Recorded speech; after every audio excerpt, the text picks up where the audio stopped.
I stared at the massive frozen turkey sitting on the kitchen counter, 20 pounds of solid ice, beaded with moisture in the chilly December air. The furnace had been making weird noises for days, but my folks said they'd deal with it after New Year's. My breath formed tiny clouds as I exhaled. My phone buzzed against the granite, lighting up with a group chat notification. Mom created Family Fun Times. A picture loaded. My mother, Karen, holding a fancy drink, smiling wide.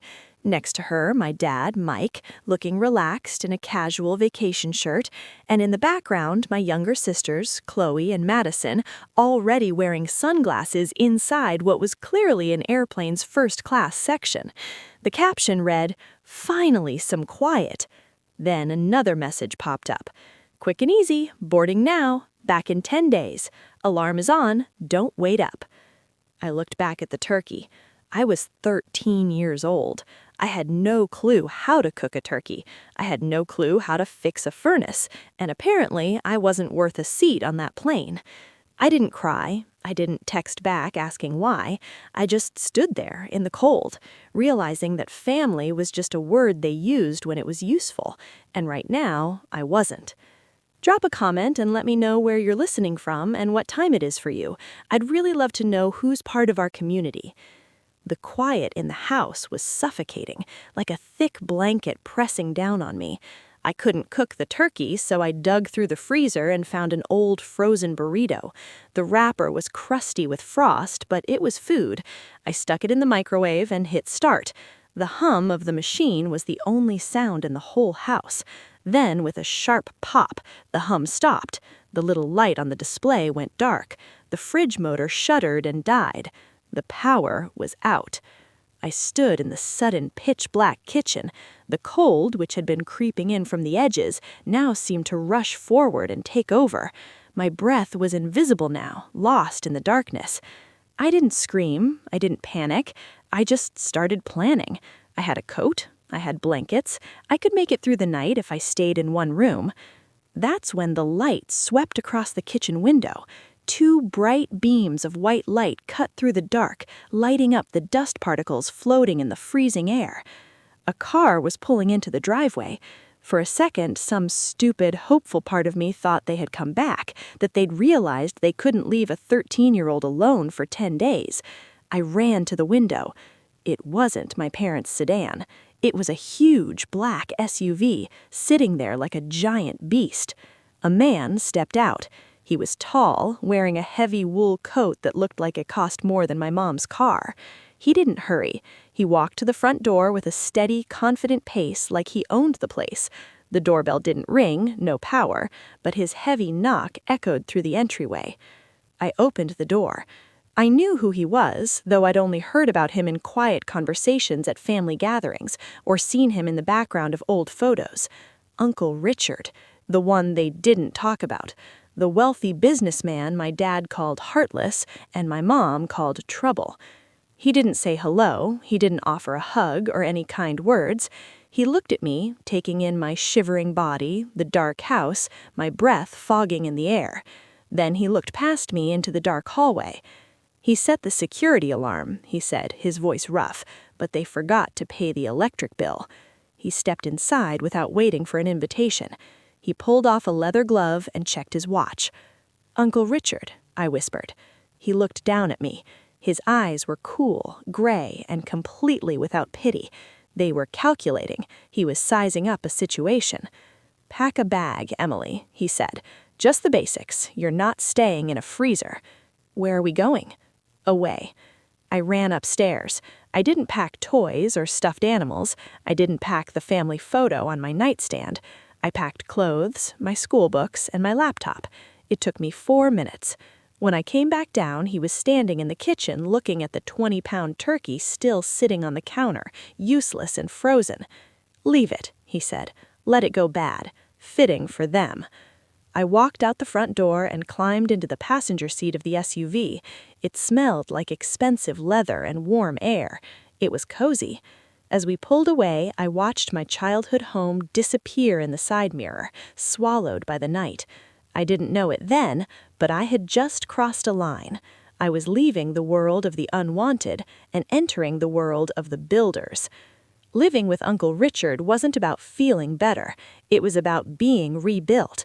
His house, a modern fortress of concrete and glass perched on a cliff, didn't have cozy corners. It had clear sight lines. It had solid structure. It had quiet. Not the scary, empty quiet of my parents' house, but a purposeful, heavy quiet that felt like protection. For the first few months, I tried to be invisible. I was good at it. I moved through rooms without a sound. I ate fast, cleaned up right away, and hid in the guest room before anyone could notice I was there. I thought that was the price I had to pay for being here. One evening, Richard found me in the library, tucked into the corner of a bookshelf, watching him work at his desk. I froze, waiting to be told off for hiding. He didn't look up from his papers. "You're doing it again," he said. "Doing what?" I asked, my voice barely a whisper. "You're disappearing. You think if you're quiet enough, you won't be a problem. You think silence makes you less." He finally looked up, fixing me with that cool gray stare. "You're wrong. Silence is information." He waved me over.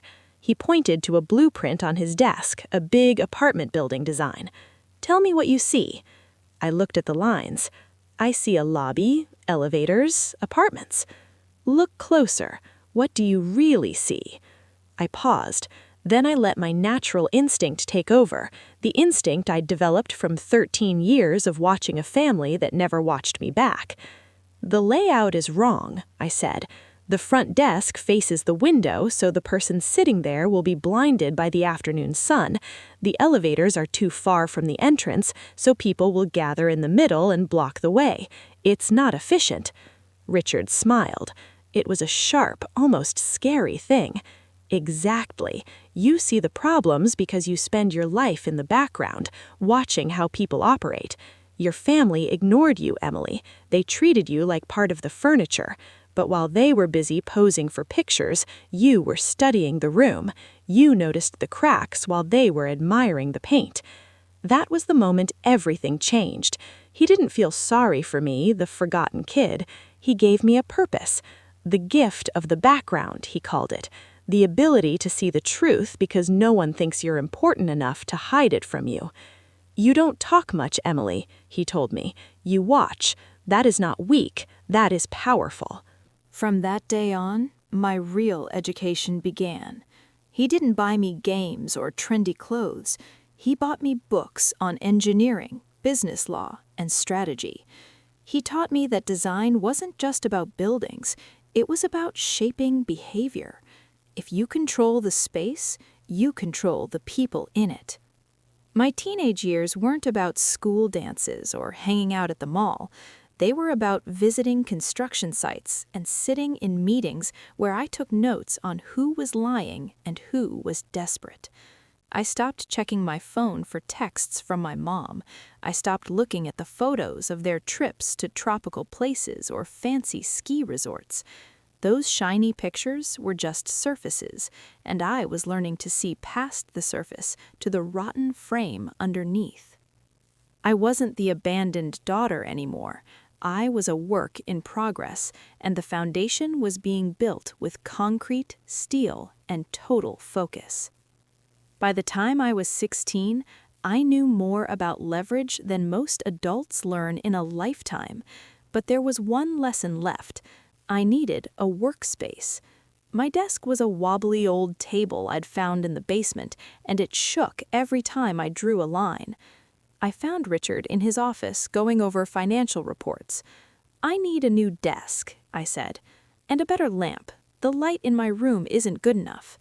He didn't look up. "How much?" "Maybe $800. He finally looked at me. He wasn't cheap. He drove cars worth more than most houses. Why not just buy it? Because buying you furniture teaches you nothing. Building it teaches you everything. He slid a check across the table. It was for $5,000. "This is your budget. I don't want you to buy a desk, Emily. I want you to create a space." He looked at me hard. "Your family made you feel unsafe in your own home. They made you feel like you didn't belong. I want you to build a room where you are in control, where you feel completely secure. If you can build that, you can build anything." I took the check. I spent the next 3 months completely focused. I didn't just buy furniture. I designed an environment. I pulled up the carpet to reveal the concrete floor underneath. I painted the walls a deep, dark gray that absorbed light. I designed a big, custom L-shaped desk and hired a local metalworker to build the frame, talking him down on the price by pointing out mistakes in his other work. I added soundproofing. I bought a high-quality chair that felt like the control seat of a plane. I created a space that wasn't soft or pretty. It was a headquarters. When it was finished, I called Richard in. He stood in the doorway, his eyes moving across the room. He checked the welds on the desk. He tested the lamp. He noticed the soundproofing. He turned to me and nodded. Just one sharp, decisive nod. "Good," he said. That nod was worth more than the $5,000. It was recognition. It was the first time an adult had looked at something I made and treated it with serious respect. Meanwhile, my phone kept buzzing with updates from my other life. "Mom just landed in Aspen. The girls look so cute in their ski outfits. Dad, thinking of you. Hope you're studying hard." I scrolled past photos of them drinking hot chocolate in a lodge I'd never visit. I looked at their smiling, empty faces. Years ago, that would have destroyed me. I would have wondered what was wrong with me. But sitting in my gray, quiet sanctuary, surrounded by the smell of new paint and purpose, I realized something. Their rejection hadn't broken me. It had set me free. I didn't need their approval to fill a room. I could build my own walls. The years blurred into a single focus. I finished high school early. I went to architecture school, paid for entirely by Richard, who called it an investment in infrastructure. I graduated at the top of my class. I started my own firm at 24. By 28, I was designing major buildings. I was the architect, and my foundation was solid. Uncle Richard didn't fade away slowly. He ended things on his own terms. His heart was giving out. The structure was failing beyond repair. He refused the hospital. He chose his bedroom overlooking the ocean where he could watch the waves. 2 days before the end, he called for me. He wasn't emotional. He was practical.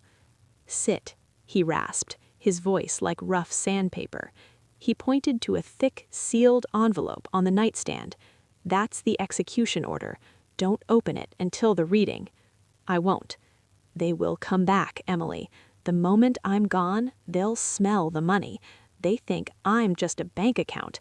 They think you're the hired help." He gripped my wrist, his strength surprising me. "Don't let them in. Not in your head, not in this house." He died on a Tuesday morning, quietly, sometime between 4 and 5 a.m. I didn't cry then. I had things to do. I called the lawyer. I called the funeral home. I secured the property. The funeral was held 3 days later. It was supposed to be a small private service at a small chapel by the cliffs. At 10:55 a.m., 3 long limousines pulled up the gravel drive. They were rented. I recognized the company logo on the plates. My family stepped out. They were dressed in expensive black clothes, designer sunglasses, little veils. My mom, Karen, practically fell into my dad's arms, sobbing loudly for a brother she hadn't spoken to in 15 years. My sisters, Chloe and Madison, were filming themselves, pretending to wipe away tears with fancy handkerchiefs. They looked like a bad play. I stood by the grave in a sharp, dark suit I'd designed myself.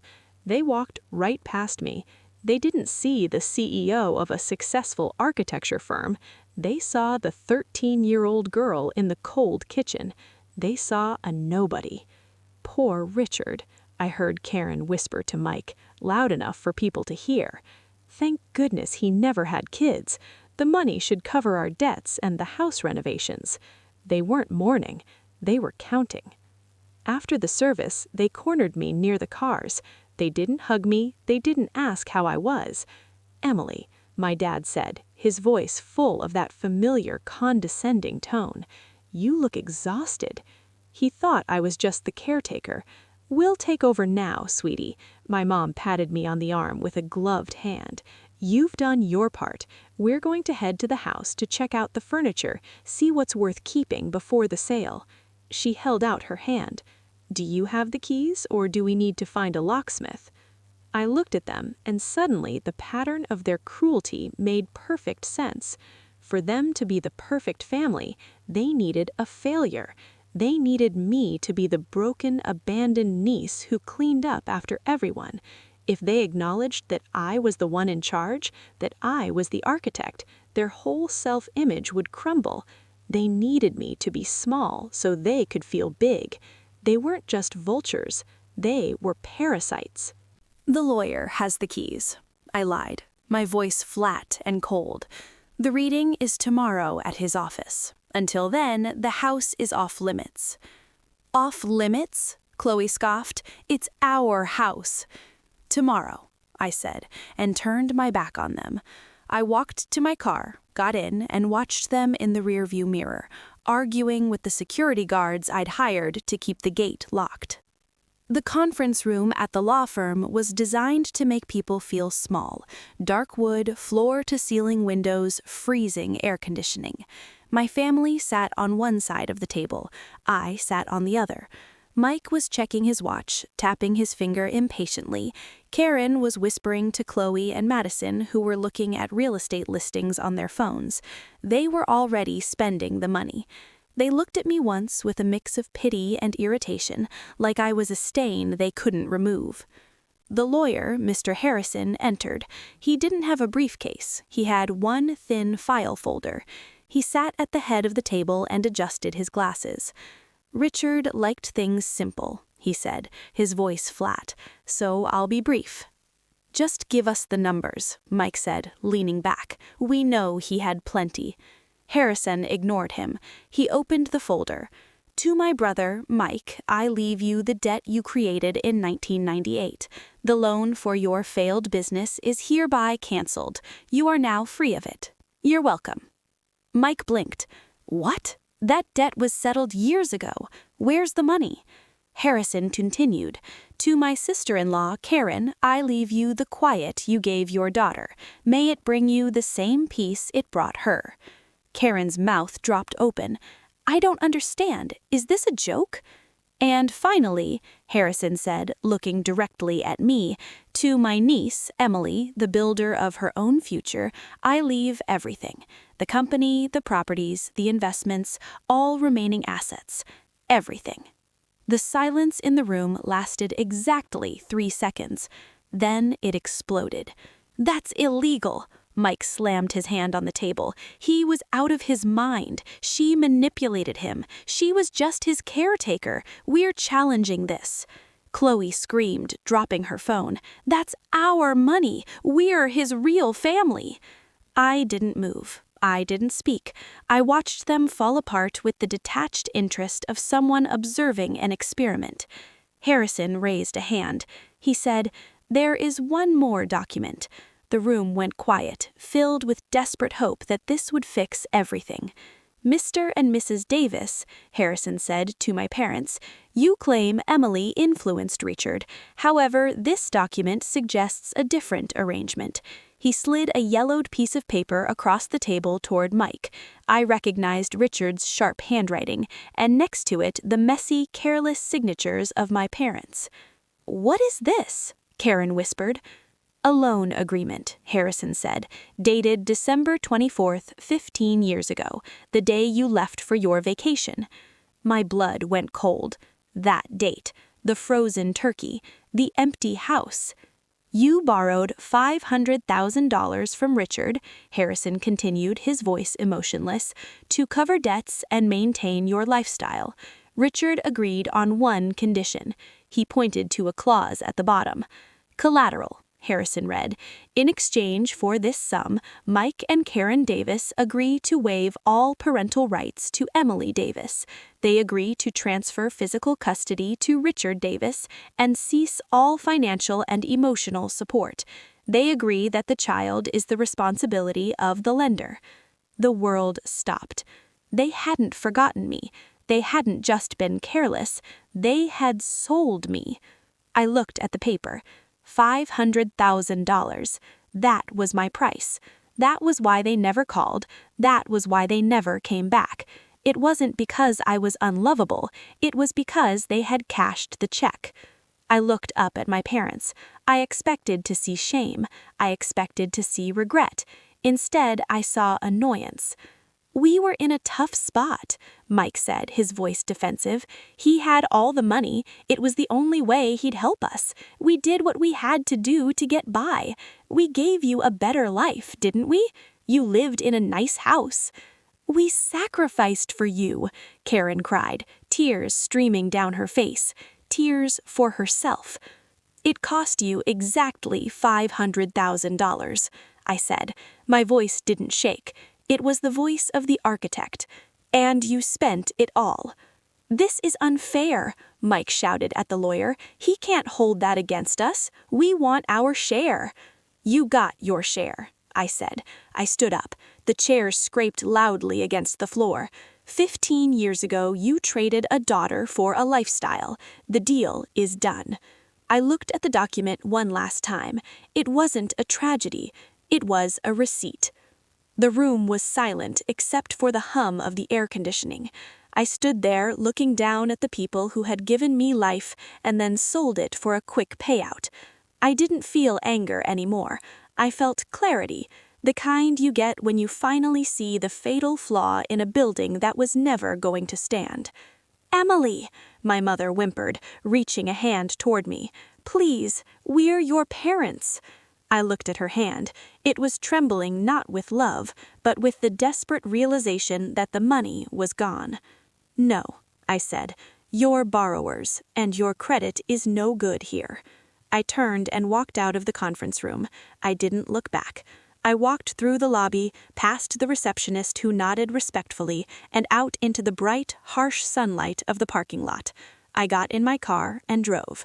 I drove past the city limits, past the neighborhoods where families lived lives I would never understand, and up the winding coastal road to the cliffside house. My house. When I arrived, the gate was open. Security was escorting a familiar black sedan off the property. My parents. They had come straight here, hoping to beg or break in. I stopped my car in the driveway and got out. Mike saw me. He rolled down his window, his face twisted with rage. You get off my property, I said. My voice was calm. It carried over the sound of the ocean below. Or I will have you arrested for trespassing. This isn't over, he screamed as the security guard waved him forward. We'll sue. We'll take everything. You already took everything, I said, and you spent it. Now get out. I watched them drive away, their taillights disappearing around the bend, then I turned back to the house. The modern concrete structure rose against the sky, strong and unyielding.